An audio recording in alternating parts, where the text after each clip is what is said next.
পরের প্রশ্ন, আসসালামু আলাইকুম শেখ, আপনি কখনো দাওয়াতি কাজে বাংলাদেশে আসেন না কেন?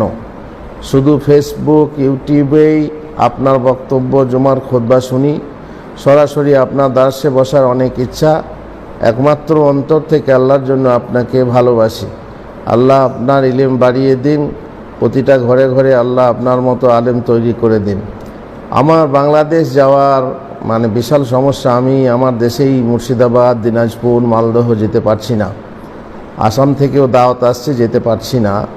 এই জন্য যে আমি অসুস্থ। কোথাও কোথাও কখনো কখনো দূরে যাই, অবশ্য একেবারে যাই না তা না। তো আমি অভ্যাসগতভাবে দূরে গেলে পরে আমি এক মাদ্রাসায় পড়াই, আর সেখানে ছাত্রদের ক্ষতি হবে ভেবে দূরে গেলে পরে দুদিন নষ্ট হবে, 2-3 দিন নষ্ট হবে। এই জন্যে এই কাজটা আমার দ্বারাই হবে না। দূরে কোথাও জলসা করা, দূরে গিয়ে জলসা করা আমার দ্বারাই হবে না। আমি অসুস্থ। তারপরে আপনি তো জানেন যে বাইরে গেলে ঠিকমতো খাওয়া হয় না, ঠিকমতো ঘুম হয় না, ইত্যাদি নানা সমস্যা। তখন আমার শরীরকে আরও অসুস্থ করে তুলবে।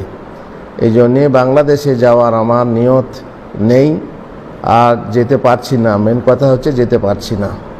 আব্দুর রাজ্জাক বিন ইউসুফের কাছ থেকে দাওয়াত এসেছিল, একজন লোকও এসেছিলেন প্রস্তুত হয়ে যে আমাকে সাথে করে নিয়ে যাবেন, কিন্তু আমি যেতে পারিনি।